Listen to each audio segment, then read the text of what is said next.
Good morning. It's Wednesday, October 3rd, 2018. Welcome to CBS This Morning. We've got a new team. More on that in a second.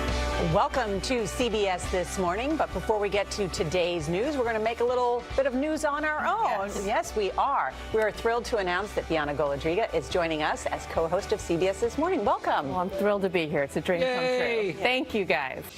A surprise government raid seized more than 1,000 documents from the country's leading e-cigarette maker. Watching CBS This Morning. Here it is. I put it on a little Post-it on the front of my book, page 106. Kindness creates more kindness. In the book. And they're living under this umbrella of stigma and shame because when women don't speak up, people fill in the story for them. And the narratives are often one of blame, we believe. And we have to find a way to work together in spite of that. What I want is to not tell you what to think in my book. And I think if you read... Want it to be disturbing? Because you talk to people on both sides. I absolutely did. You know, this is not an issue that we are ever... It didn't change how I feel about reproductive rights and what I think women need. But the thing that really surprised me the most and that made me quite sad was that... That will be a real mark of success. I do want to talk about so much in the book, but I also have to get your take because we don't get to talk too often about what's happening in the news. I'd heard his name until he was nominated weeks ago, or President Reagan's family.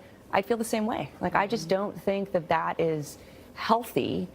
Many things that the court is expected to rule on in the future. So admittedly, my opposition to him is kind of rooted. That you've really promoted is reaching out to politicians, that people should start young and reach out to their local politicians especially. And I'm wondering what your response is to how we've seen Dr. Ford's plight. In the book is the phenomenon of buddy benches. And I think about this now every day as a kind of physical manifestation of kindness on if they're feeling lonely. And other kids are supposed to respect that and kind of sit down and just talk about their day, talk about how they're doing. And now we have buddy benches in hundreds of schools in every single state across America for help when they need it. But asking for help is being brave. It's not a sign of weakness. And sometimes you need to tell a trusted About that at that certain age.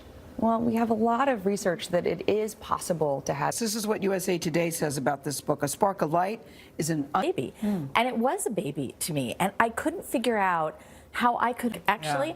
And what's cool about it is that it's something that can be used in vitro. The healthiest embryos are the ones with the biggest sparks. Well, the cover of the book could be a spark of light as well. Nora mentioned how beautiful it is, and it really is beautiful. Jodi Picoult, thank you so much. Thank you for having me back.